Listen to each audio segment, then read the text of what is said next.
So we're going to move on now and talk about prostate cancer. Really excited to have our group up here talk about one of my favorite topics.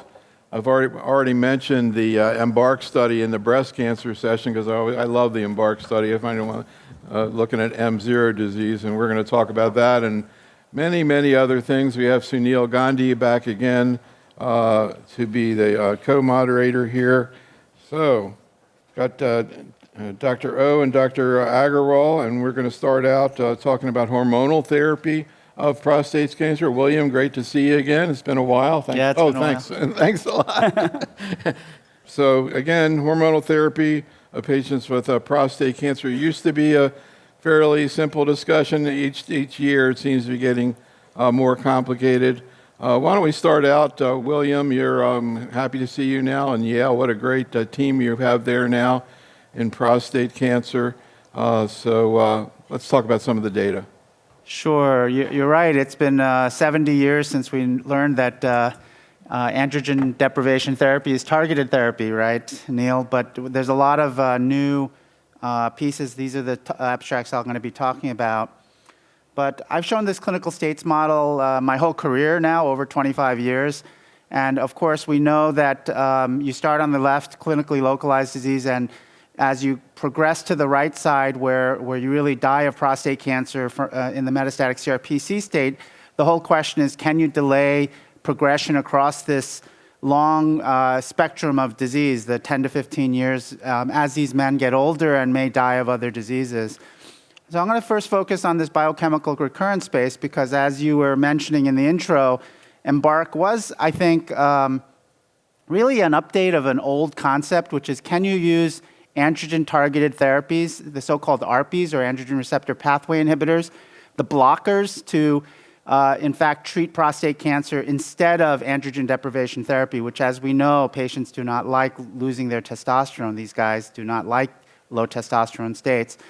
So this was a randomized three-arm study looking at ADT alone, leuprolide, versus ADT plus enzalutamide versus, in this case, the red box, enzalutamide alone. And as we'll show in the data here, if you look at the upper left side, you can see that, in fact, not surprisingly, the combination of leuprolide plus enzalutamide was associated with an improvement in metastasis-free survival.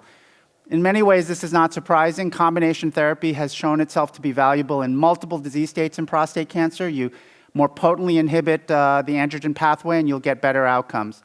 I think the biggest surprise of EMBARK was this arm, which is the two arms that were comparing leuprolide monotherapy to enzalutamide monotherapy. And this surprised me. I think it surprised a lot of people in the field because we had, as you know, going way back, we tried bicalutamide. And bicalutamide is a very weak androgen antagonist, whereas enzalutamide is a much more potent one. And in this case, metastasis-free survival was superior in the enzalutamide arm compared to the ADT arm. And I think that is really probably the important take-home message because, of course, the FDA approved enzalutamide monotherapy as an alternative in biochemical recurrent disease. Now, if you look at many of the secondary endpoints on the left of these forest plots, you can see basically all of the endpoints. If you compare on the top the combination of leuprolide plus enzalutamide and on the bottom leuprolide versus enzalutamide, you can see they mostly favor either the enzalutamide arms, basically in combination or as monotherapy. And in fact, I think the biggest question from a pragmatic level is, what's the difference for the patients? And you can see this was the cartoon that was shown in the NEJM paper. And you can see that, for example, in orange here, there's substantially less hot flashes. You get more side effects when you do the combo. That's not a huge surprise. But if you take away the leuprolide, you get, I think generally speaking, patients tolerate this enzalutamide monotherapy better. Not just hot flashes. You can see fatigue was relatively comparable, but they generally have a better sense of well-being in my experience.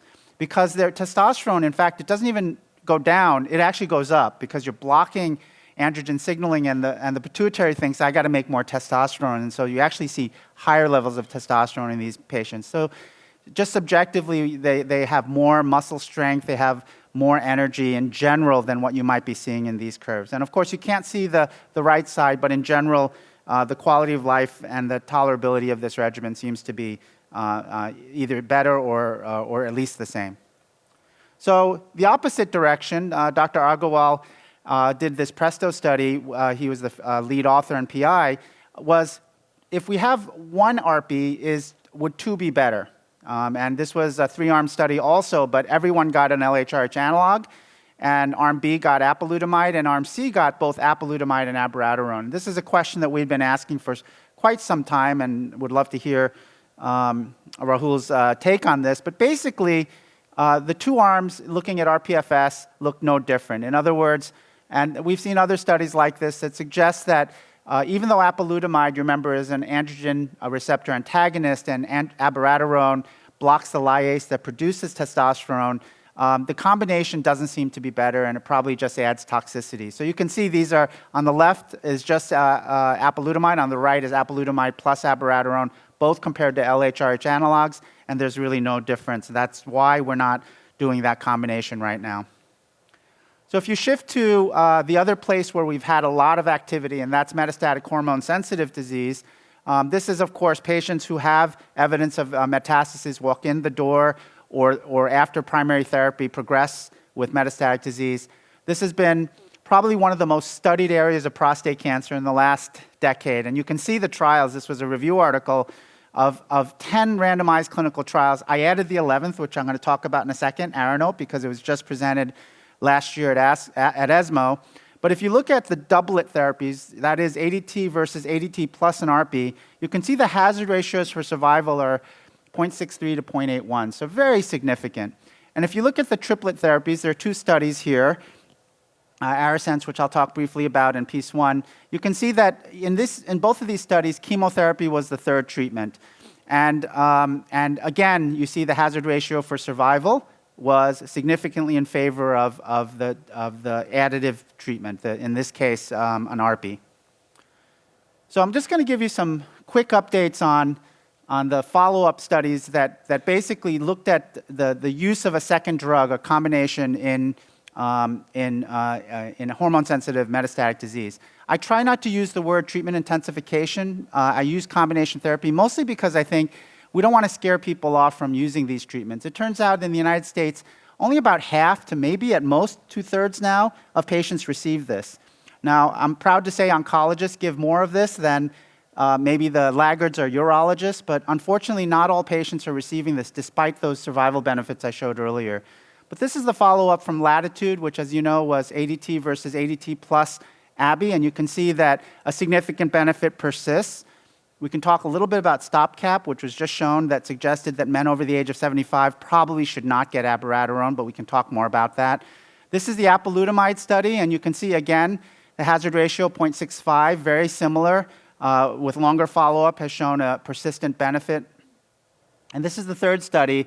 Also, the exact same survival benefit. This is with enzalutamide, and you can see that enzalutamide has a hazard ratio of 0.65 or 35% improvement in overall survival in MHSPC. I mentioned that ARANOTE is the newest study from ESMO. It started later, and so we saw some data from last September where it was really darolutamide added to ADT versus ADT alone. With PFS as the primary endpoint, you can see there a significant PFS benefit. I should point out we don't see OS data yet. It's not mature. So unlike the other studies I showed you where we have OS benefit, we don't have it yet with ARANOTE.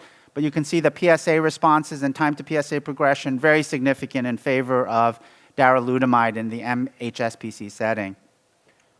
And the safety, what's interesting about darolutamide is that it seems to have a really favorable safety profile. And in particular, I call out this, the treatment emergent adverse events from this randomized trial compared to placebo. And you know that a treatment is pretty well tolerated when the actual number of events is actually lower in the treatment arm compared to placebo. Amazing. You know, I think that really says something about how well tolerated it is. Yeah.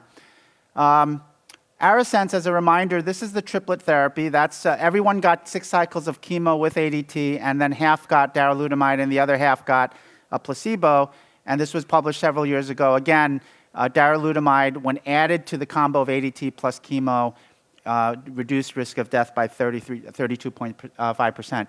But the question that still has not been answered that we can talk a little bit about is who should get chemo.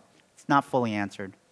And these are some key secondary endpoints from ARASENS. Huge differences in time to CRPC, less in time to pain progression.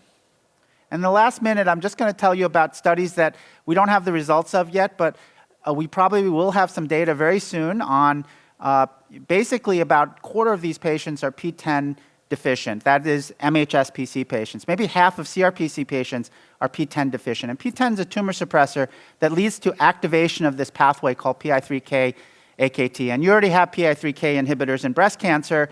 We're looking at this in prostate cancer. And this was a poster presented a few years ago on Capitello 281. You're not meant to read these slides. But if you look here, you can see that basically they're screening all these tumors. This is MHSPC for PTEN deficiency. And once they're determined to be PTEN deficient, you're randomized 1-to-1 to receive ADT plus abiraterone plus or minus capacisertib, which is a PI3K inhibitor. And what we know is a press release has come out. I was watching some of the earlier presentations. This is where we first learn almost always is a press release comes out that suggests that this is a positive study with regard to RPFS. So we'll be hearing more about this. And there's an ongoing CRPC study with the same drug in combination with cabazitaxel versus placebo in CRPC. And here the eligibility and study is ongoing. So look out for that, and that's in your handout. So I'll pause there. So a bunch of questions in a second. I'm going to be curious to hear from Sunil whether he ever sees M0 disease or the urologist keep it manage those patients. And have you encountered patients where you considered the EMBARK strategy? But Raul, first, thanks for helping me clean up my papers. The GYN boys threw me into a brain fog.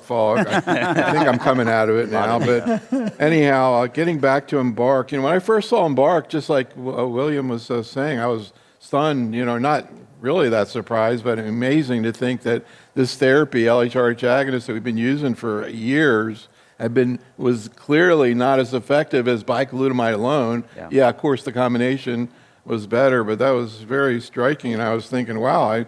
And yet, when I started asking GU investigators, they were very, at least in the beginning, not very excited about monotherapy. I kind of, at least it sounds like Williams may be more interested in it. One of the things, incidentally, I'm curious is, I'm not sure if you talked about sexual function on enzalutamide. I think it's better. Is that true or not, Raul?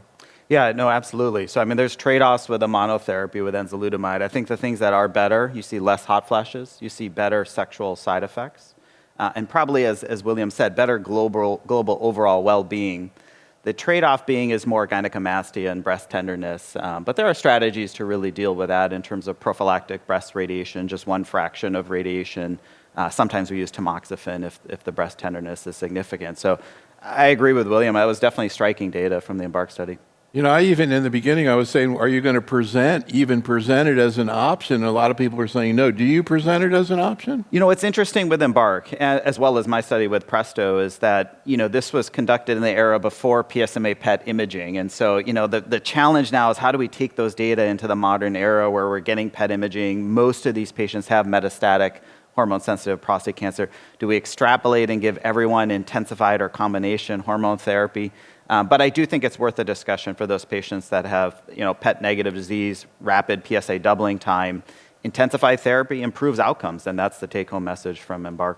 William, for those who do have positive PSMA scans, first of all, how often is it oligometastatic, and do you ever use local therapy rather than systemic therapy? Would you use chemotherapy in a patient like that? Yeah, the whole disease state is changing because of PSMA PET. So remember, these are so-called biochemical recurrence, means that the PSA is rising, but we can't see it on a bone or CT scan. We can see it much more often on a PSMA PET scan. So the whole space is really changing. And to answer your question, if I see a single lymph node or a handful of a single bone met or a couple bone mets, I will actually consider radiating those patients, because I believe that you can get, and there's actually randomized data that shows that you can delay progression. Doesn't tell you can improve survival, but you can delay progression. So that's how PSMA PET has changed my practice. I almost always, though, do use some form of hormonal therapy. And I should point out that I don't use enzalutamide monotherapy in every patient right up front. What I often do is patients themselves have very strong opinions about ADT. Many of them were on ADT before and they do not like it.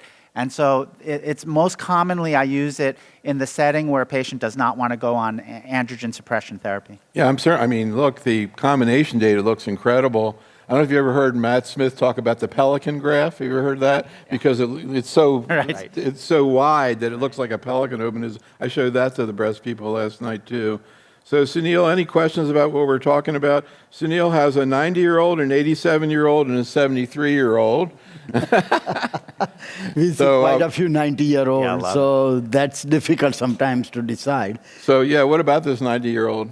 Yeah, see, this 90-year-old patient, he was diagnosed prostate cancer in 1995. So what, about 30 years ago, when he was 60 or whatever. And then he was treated with radiation. After some years, he fell through, correct? Nobody was following him. He goes to emergency room with abdominal pain, peritoneal mets all over. So I haven't seen too many peritoneal mets alone with prostate cancer. But with history, we did PSA, and PSA was 1400. And biopsy consistent with metastatic prostate cancer. So to us, we started on luprolide and abiraterone in that. He did well, but he's progressing. So now what? Docetaxel? At 90, we have to start thinking. And my another question is, if I give docetaxel, can I give weekly rather than 3 weekly so I have a little more control? I know there is 1 month, 2 month survival advantage, but is it really matters in 90 or quality of life wise? I thought weekly is better. What about lutetium? Usually no insurance pays lutetium before we give docetaxel. Not yet. That's the, at least They're that's what hoping my this year- problem is. We're hoping this year they will. Okay, if it changes, I would give lutetium without any argument. But right now I have to be practical. Yeah. So William, what do you think about this case? You know, delayed Mets 30 years later sounds like breast cancer. Yeah, it's pretty unusual, and peritoneal mets, as you say, are very unusual. But the PSA tells me this is still androgen-driven. So, and you said he responded to the combo with abiraterone. I will point out, I mentioned it briefly, at GU ASCO this year, just a few weeks ago, we learned that if you're over 75, abiraterone may not be the best choice, just as an FYI. Probably has more cardiovascular effects than we realized. Yeah, I heard you say that. I was like, where did that come from? So it was just a couple weeks ago. Yeah. Can you elaborate a little? What did they look at there? Yeah, so what they did was, it was a meta-analysis, but they had all the individual patient data from all the randomized trials using abiraterone, enzalutamide, and apalutamide, about half of the data from Enza and APA, in HSPC. And in those studies, everyone under the age of 75 benefited from all 3 drugs, just like I showed. But if you were over 75, the survival benefit was null. It was 1, because it seemed like it had a prostate cancer benefit with abiraterone, but not an overall survival benefit, which meant that there were probably more cardiac toxicities in the 75-year-olds or older. So if you were younger than 75, you still had the benefit from abiraterone, but if you were older than 75, basically there was no overall survival benefit with abiraterone. I mean, there's Yeah, I always did been this not thing about cardiovascular disease and abiraterone, but what's the mechanism? I'm not sure, but we all have seen, basically I think the steroid may have an effect. I think that there may be more cardiovascular events, even subclinical. But you definitely see the prostate cancer specific survival is actually better, but then the overall survival is equivalent, which suggests, again, you did the right thing, 100%. But I think when we see data like this, the thing that came out of GU ASCO that a lot of people were saying was maybe we shouldn't use abiraterone if the man is over 75. I'll definitely remember that. Because I see a lot of more than 75. Yes, I see quite a that. few. Yeah. So I'd like to hear about your 73-year-old, but first, before we get into that, Raul, going back to sort of a basic clinical question, which I think relates to this case as well, is the issue of chemo for hormone-sensitive metastatic disease. Yeah. And it was kind of weird the way the research from outside of prostate cancer, Yeah. us looking in, like, why were you doing these studies? You know, at one point during the pandemic, it was either add-on endocrine intensification or docetaxel. Yeah. And then you had these triplets coming out, and then, you know, there's the Arisen study, but there wasn't a trial, there wasn't an arm in there that had had darolutamide alone. I love that. Just the data you showed there was darolutamide less discontinuation than placebo. Incredible. But now that this has all kind of been washed in, out, and around, who gets chemo? It's a great question. I mean, that's the big unanswered question in the hormone-sensitive space, is we don't have that randomized trial of the ADT plus ARPI plus minus docetaxel. There are trials underway, but it'll be a while before we get that question answered. So I really look at metastatic hormone-sensitive disease as a 2x2 table, really the high volume versus low volume disease status based on imaging. And then are they de novo metastatic, present with metastatic disease, or is it recurrent metastatic? So for that quadrant, that's high volume de novo metastatic patients, particularly those younger patients that are fit for chemotherapy, that's currently the group that I'm offering triplet therapy to. So ADT plus ARPI plus docetaxel. Your choice there being abiraterone or darolutamide based on the PEACE study as well as ARASENS. And then there are some molecular features, if there's RB1 loss, if there's focal neuroendocrine differentiation, if there's liver metastases, those are additional factors that I might look at. So another question before we hear another case. So William, you're talking about capivasertib, the AKT inhibitor. Yes, we talk about it all the time. Last night, we talked about it a lot. We did a poster in San Antonio about how people utilize it. And you guys are just kind of getting into it. It sounds like it's going to be part of prostate cancer management. I'm curious what we know about tolerability. We have a lot of things we talk about in breast cancer, particularly glucose control. Not so much with capi. Some of the other agents are even worse. Alpelisib, which is used with PIK3, rash, et cetera. What do we know in prostate cancer in these men, how they tolerate capi, and do you see this coming on board, and in what situation? Well, we haven't seen the tolerability in the phase 3 study yet. But this is what I would say. In general, for reasons that are still unclear, men seem to tolerate many of these drugs worse. Worse? I've seen this when you look at these new classes of drugs. Women with lung cancer, with breast cancer, all comers with lung cancer, they seem to tolerate some of these targeted therapies worse in prostate cancer. We've seen, cabazitaxel is going to be talked about a little bit. Cabozantinib will be talked about a little bit later. And my hypothesis is that ADT has this detrimental effect on prostate cancer patients in general, that they just age out more. So I think that it will be a new game for us in this space with PI3 kinase inhibitors. I think that in general, I worry a little bit about tolerability. Well, I'm kind of curious, Sunil, I'm sure, have you used capi in breast cancer?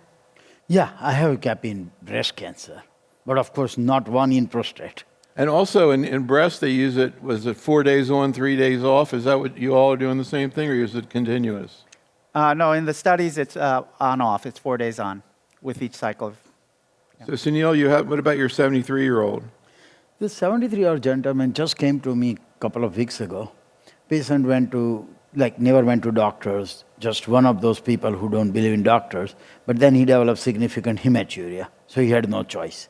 So he went to the doctor, he went to the doctor and found out that he had prostate cancer, and then his PSA was, I forgot the exact number, but it was fairly high, and it was Gleason 9.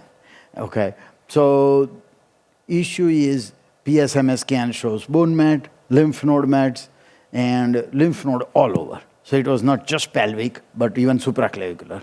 So issue is, I thought he is fairly healthy, so I would go with triple, darolutamide and leuprolide and docetaxel.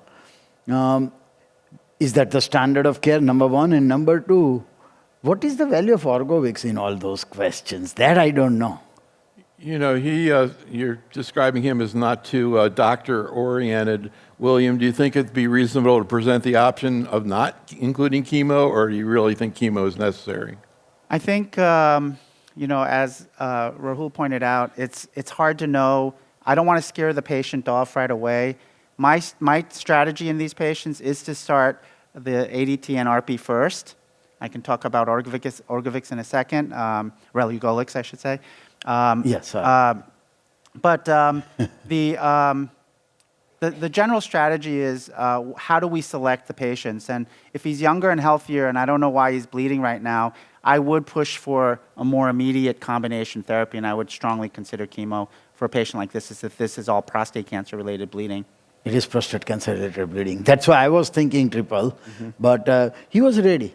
I think the daughter who worked for a physician kind of pushed him. "Hey, you better do something, you know." Right. So This is where the stepwise approach does make a difference, right? You have someone that's not well connected with a healthcare system, get them on ADT plus ARPI, see them back in a month or two, make sure they're, adherent to the medication, PSA is going down, hopefully symptoms improving, and then have the conversation with the triplet add-on docetaxel. It's a lot to present all of that at the initial visit with someone newly diagnosed metastatic disease. So, Raul, I would like you to go through some of the new and emerging therapies in castrate-resistant metastatic disease. But one other thing just to bring back up to William that we didn't comment on about EMBARK that I want to bring up in general, but also about the M0 situation, was that the therapy with EMBARK was all intermittent. They treated till the PSA went away and they stopped and then waited for it to come back. Is that what you're doing with your patients? I am doing it with more patients than I ever used to. And I think it's because there's a growing body of evidence that suggests that they do not need to be on it lifelong. And many of the patients appreciate it. We have a biomarker that we can follow very closely, PSA. And we have a second biomarker that we can assess their disease, PSMA. So we actually have better ways of following them. So I do a lot more intermittent than I used to. And do you find patients feel much better once they come off? Yes, for sure. Even with enza monotherapy, they feel better off of it. Yeah, it's interesting. The ENZA is also intermittent. Any other situations outside of M0 where you use intermittent therapy, William? I mean, in theory, for example, MHSPC, you're supposed to use it for the rest of your life. And people have written editorials that say you should use it for the combo for the rest of your life, but I don't do that in practice. If they get to zero, their PSA is zero, I may do some imaging if I'm allowed to. You can't get a PSMA PET covered if your PSA is zero. So I may do a CT and a bone scan. And if they're in complete remission, I do sometimes have that conversation, particularly when the patient is having a lot of side effects from treatment. Interesting. All right, Raul, let's take a look at some data. Great, sounds good. Well, there's a lot to cover. I'll try to get there in 10 minutes here. So we're going to talk about three topics. One is combining these ARPIs with PARP inhibition. We'll talk about some of the radiopharmaceutical data in MCRPC, and then some of the exciting emerging treatment options that are not yet FDA approved, but may become so eventually. So first, focusing on the AR plus PARP inhibition, we are very focused on the HRR mutant MCRPC population because this is not trivial. This is about a quarter of our patients that have an HRR mutation. Of those, a little over half have BRCA2, which is really the most important mutation to detect. It's important that we get both germline and somatic testing. So for example, with BRCA2, it's about half-half. If you only get germline testing, you're missing about half of the mutations that are somatic only. This is just a real-world data set sort of emphasizing that point. But there are other crucial mutations to test for, so we should not just get BRCA hereditary testing, but a full panel. In particular, things like PALB2 may also be very sensitive to PARP inhibition. We have single-agent PARP inhibitor data, and those agents are approved for MCRPC, but increasingly there's been interest in combining AR pathway blockade with PARP inhibition based on this co-dependent pathways. So when we block PARP inhibition, when we use a PARP inhibitor, we see less expression of AR-dependent genes. And conversely, when we block AR, this may increase PARP signaling and therefore provide the rationale for dual blockade. And there's really three studies that we'll go through one by one by one. There's the PROPEL study. We'll start with that.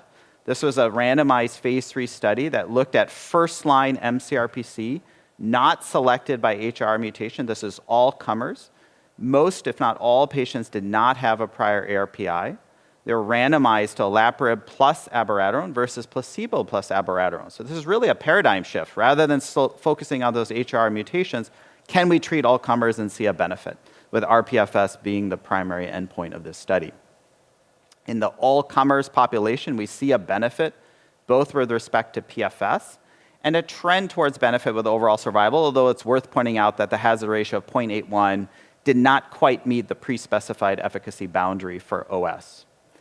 But really, it's important to look at the subgroups because the subgroups really tell us the story about, well, what's driving that benefit? And if you focus on the Kaplan-Meier curves on the right for overall survival, you see that it's really the BRCA mutant patients that are driving that overall benefit with a really impressive hazard ratio of 0.29, a 71% improvement in survival in BRCA mutated first-line mCRPC patients that get the combo of abiraterone plus olaparib.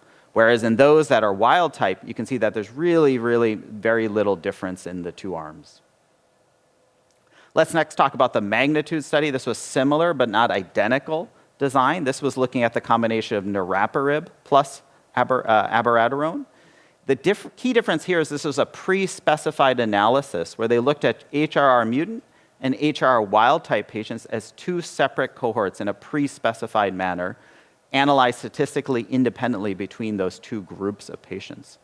And what they found is that in the HR wild type patients, there essentially was no benefit with respect to PSA or radiographic progression-free survival. This was the interim analysis, the interim endpoint was stopped for futility. So thereafter, the focus was only on the patients with HR mutations. And you can see that there was benefit with respect to rPFS, but similar theme. Really, the largest magnitude of benefit was driven by the BRCA mutated patients. Lastly, we'll talk about TALAPRO-2. This is the most recent data. The update was just presented at ASCO GU by Neeraj Aggarwal. This was a study that was sort of a hybrid between those two that we just talked about. This was prospective assessment of HR alterations, but sequential enrollment in two cohorts. First, all comers, the unselected cohort, and then the HR mutant cohort. So prospectively assess genomic status, but asking both questions, unselected and the HR mutant, looking at OS as a key secondary and rPFS by central review as the primary. So these are data that were just presented a couple of weeks ago, looking at that unselected all-comers cohort. So that includes wild type, it includes mutant, and it includes unknown, which is actually a pretty decent percentage of patients enrolled on this study.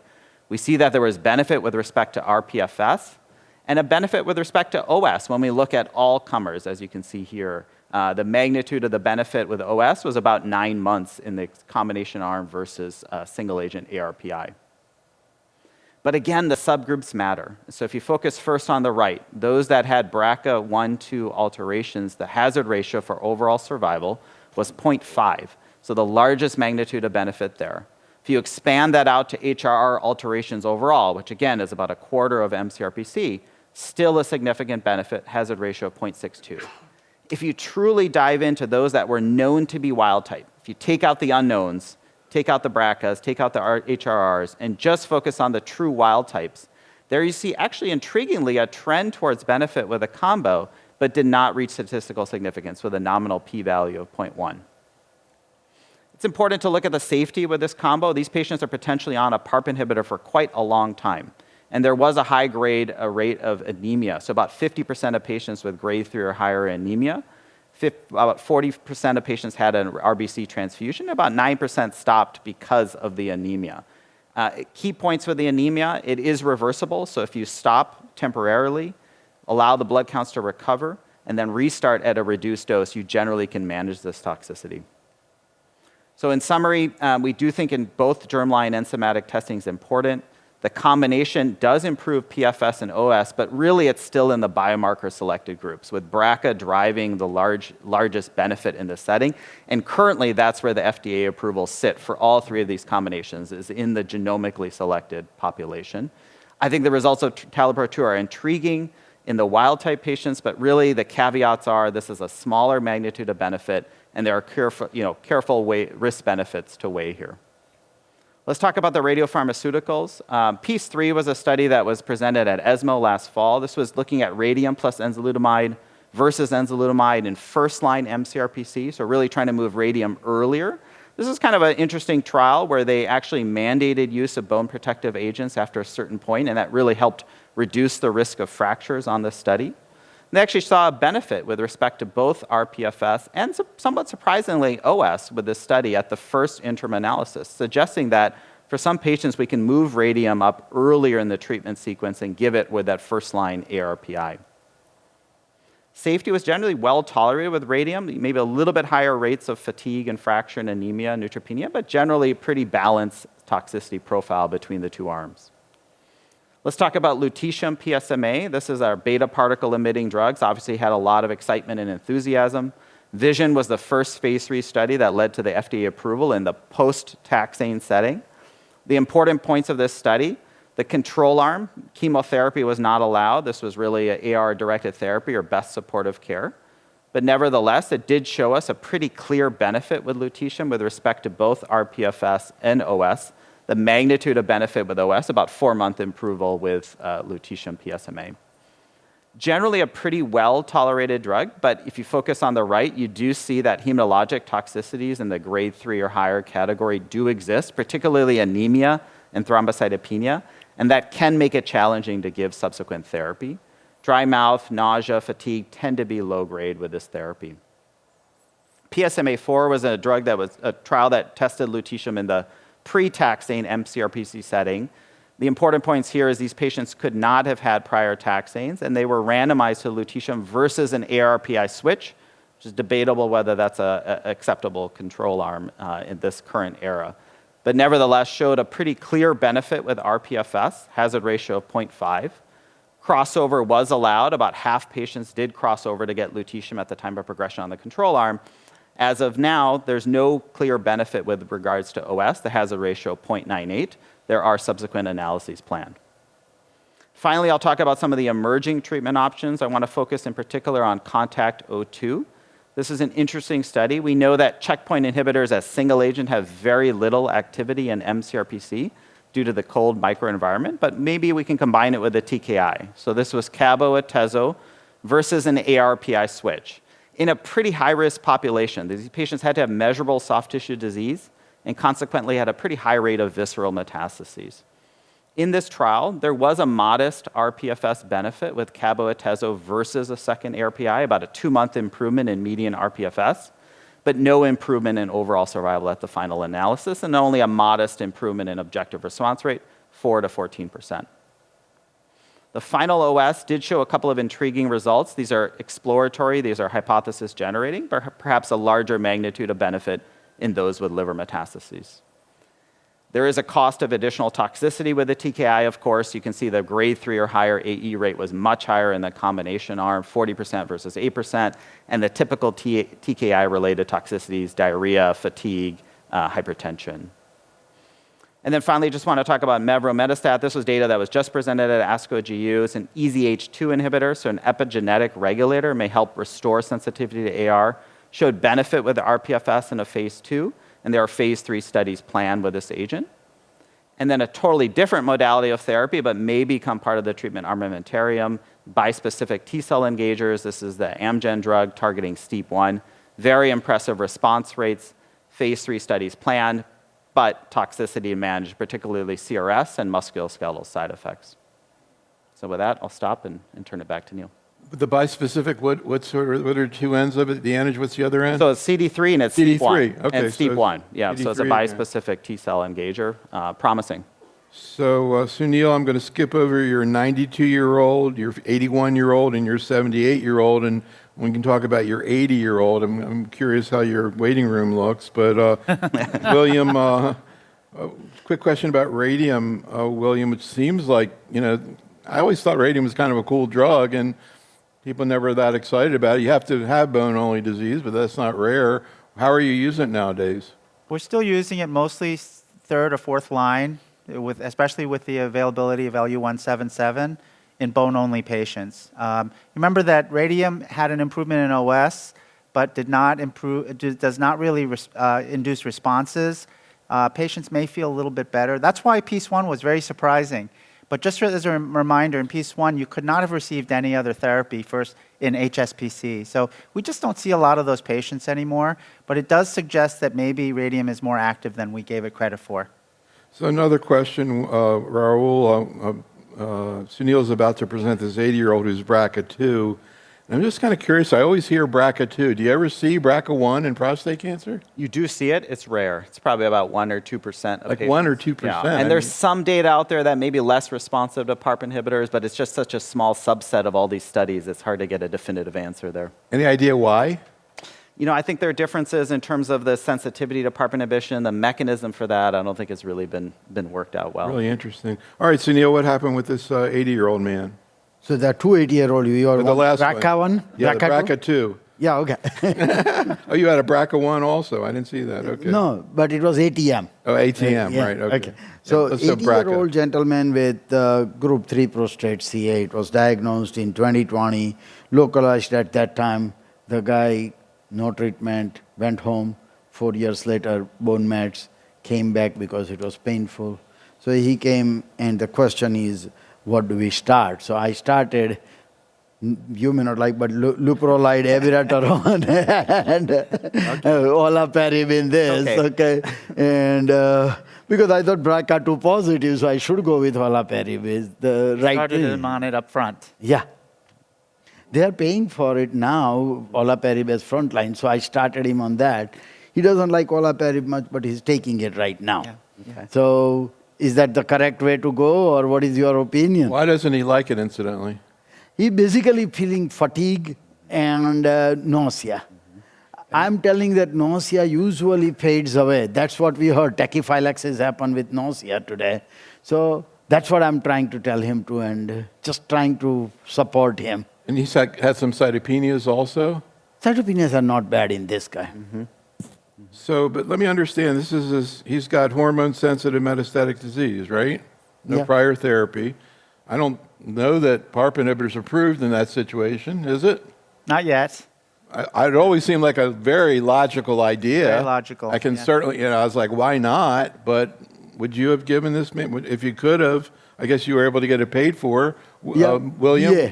would you have given him olaparib? We actually see a lot of these patients who come in knowing that they're BRCA positive, germline particularly, sometimes somatic, and we start them on typical combination therapy. These are patients that may respond better to chemo because we know that they have a more aggressive. So let's say this patient might have benefited from chemo plus ADT plus an ARPI, right? Right. But right now, because it's not approved, I typically cannot give a PARP inhibitor, but I think it would work. I think it would help this. I mean, if you could, would you give it to a patient? I think it was very reasonable to try. Absolutely. Raul? Yeah, it's a great question. I mean, I think there are data coming very soon in the hormone-sensitive metastatic setting in BRCA-mutated patients. I mean, look, it's all about the risk-benefit. Keep in mind that in the hormone-sensitive setting, these patients are on PARP inhibitor potentially for years. So you're really wanting that bar for safety, efficacy really goes up as you start to move into the hormone-sensitive setting. And one of the things we haven't talked about is really the risk of AML, MDS. These are older men. They have compromised bone marrow. So I'd want to see that kind of full data set before I made that decision. All right, another case, some really interesting 76-year-old younger person, MSI high prostate cancer. Well, let's hear about this 76-year-old man, your fourth case. 76-year-old guy presented with prostate cancer with signet ring features. And that I have not seen too much. Gleason was 9, 4 plus 5, and Fountain liquid NGS showed MSI high. Now, he was under care of another doctor, and at that time, patient got standard docetaxel and enzalutamide. Then he had disease progression. So I put him on Pembro because of MSI high. He's doing wonderful. He loves it. Every 3 weeks he comes. PSA is 0 for like 1.5 years, 2 years, roughly speaking. He's been on Pembro for 1.5, 2 years. Yes. And he had an objective response? Yes, 0 PSA. Wow, 0. And any autoimmune issues? Nope. So, William, your experience with MSI high prostate cancer? Yeah, it's very similar. As you know, in prostate cancer, this is visible. This is seen about 1 to 2% of the time.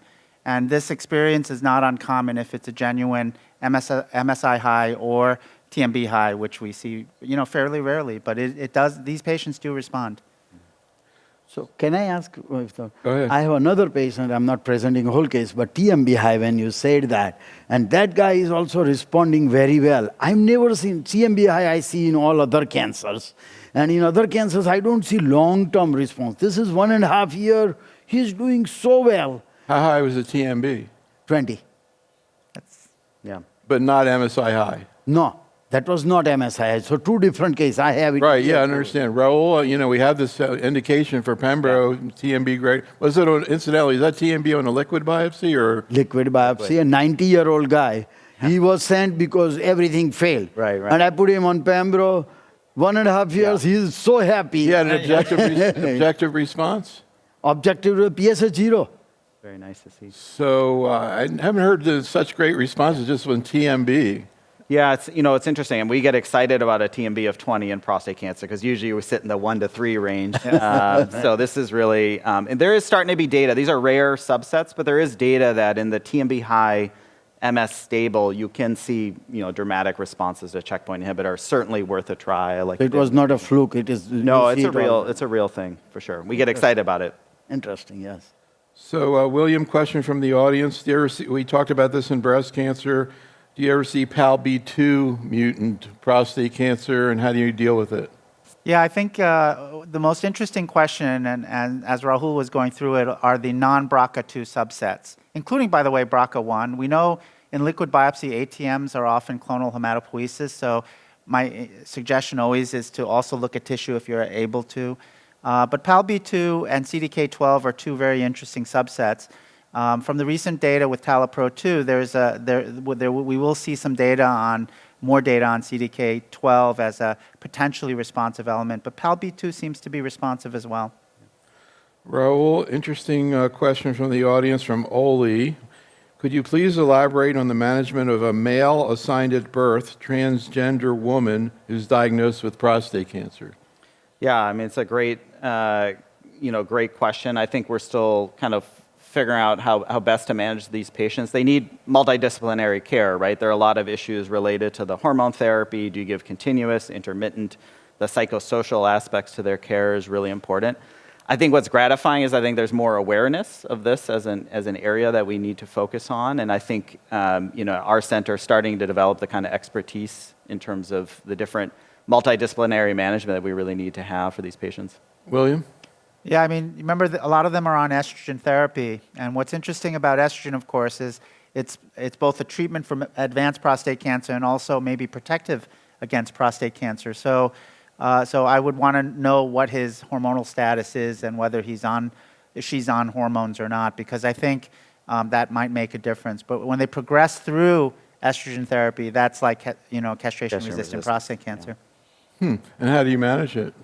I think the same way we would with any other CRPC patient, which is, are they a candidate for chemotherapy? Are they a candidate for LU177, et cetera? I love you. You have great cases to discuss. Thank you so much. We're going to take a break. I'll be back in a few minutes. Thank you. Thank you. Thank you.